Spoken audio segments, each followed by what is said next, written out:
Hello अस्सलाम वालेकुम दोस्तों, मेरा नाम मोहम्मद बाबर है और आज के इस लेक्चर में मैं आप लोगों को फंक्शन विद आर्गुमेंट्स के बारे में मज़ीद डिटेल्स के साथ बताऊंगा कि हम किस तरीके से उसको यूज़ कर सकते हैं। तो उसके लिए सबसे पहले तो मैं अपना यहाँ पर एक ईयर का जो है फंक्शन जो हमने बनाया था पिछले में वही क्रिएट करते हैं। तो सबसे पहले तो मैं यहाँ पर इको करवा के तो जो हमारा सेलेक्ट की ऑप्शन थी वो बना लेते हैं और यहाँ पर सेलेक्ट ऊपर लिख दिया। सेलेक्ट नीचे लिखने के बाद यहाँ पर मुझे इको करवाना है ऑप्शन को, ठीक है। और यहाँ पर ऑप्शन के अंदर मुझे यहाँ पर एक वेरिएबल है वो मैं बाद में लिखूँगा, पहले मुझे वो डिफाइन कर लेने दो $i और इसकी वैल्यू मैं साइन कर देता हूँ। मिसाल तौर पर मुझे चाहिए 1991 से लेकर और $i और मुझे ये चाहिए लेस देन हो और बराबर हो किसके 2015 के और किस तरीके से इंक्रीमेंट हो इसके अंदर 1 करके, ठीक है। अब यहाँ पर आकर मैं इसको $i दे दूंगा और सेव करने के बाद जब मैं इसको रिफ्रेश करूंगा अपने ब्राउज़र में आकर तो यहाँ पर हमारे पास एक ड्रॉप डाउन मेन्यू बन गई 1991 से लेकर 2015 तक।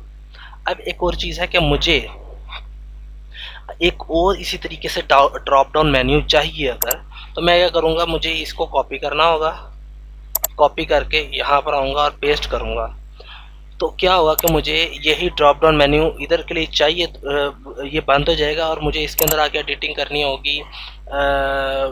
मिसाल तौर पर मुझे 1 से लेकर 50 तक गिनती चाहिए, तो 1 से लेकर मैं 50 तक लिखूंगा, सेव करूंगा, यहाँ पर आके रिफ्रेश करूंगा तो यहाँ पर 1 से लेकर 50 तक मेरे पास आ जाएगा।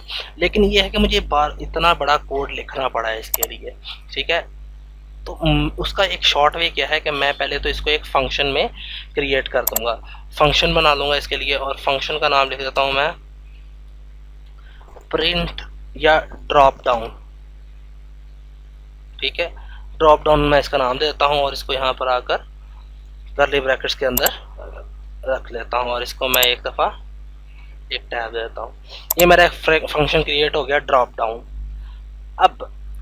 अब इसमें भी एक मसला है कि मैं जब इधर रिफ्रेश करता हूँ अभी कुछ नहीं है क्योंकि मैंने अभी फंक्शन को कॉल नहीं कराया। तो मैं यहाँ पर आकर सिंपल ड्रॉप डाउन लिख दूंगा, ठीक है। सेव करने के बाद यहाँ पर रिफ्रेश करूँगा तो मेरे पास ये आ तो गया है। लेकिन अभी भी इसमें एक मसला ये है कि मैं इसको कॉपी करके यहाँ पर आके अगेन पेस्ट करता हूँ तो यहाँ पर रिफ्रेश करता हूँ, ये भी 1991 से लेकर तो 2015 तक ही गया है। अब मुझे ये चाहिए था कि ये 1991 से लेकर 2015 तक रहे और ये 1 से लेकर 50 तक इसमें काउंटिंग आए।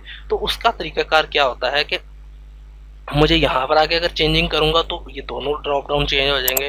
तो एक और सिंपल तरीका है कि हम उसमें आर्ग्यूमेंट्स बना लें। ड्रॉप डाउन में एक आर्ग्यूमेंट बना लेता हूँ कि आप कहाँ से स्टार्ट चाहते हो। मैं चाहता हूँ कि स्टार्ट का एक बन जाए और एक बन जाए एंड कहाँ पर हो, ठीक है। अब ये ड्रॉप डाउन के अंदर मैंने एक आर्गुमेंट बना दिया स्टार्ट का और एक बना दिया मैंने एंड का। अब मैं उसको कहता हूँ $i को कि $i जो है वो बराबर रहे कितने के, स्टार्ट के, यानी जो भी वैल्यू मैं यहाँ पर एक फर्स्ट वाले में दूंगा, मिसाल तौर पे 1 दूंगा, वो 1 जो है वो स्टार्ट में जाएगी और वो स्टार्ट जो है वो यहाँ पर आ जाएगी। अब $1 स्टार्ट कहाँ से होगा, 1 से, और कहाँ तक जाएगा मैं उसको यहाँ पर कहाँ तक जाने के लिए एंड दे देता हूँ, ये वाला।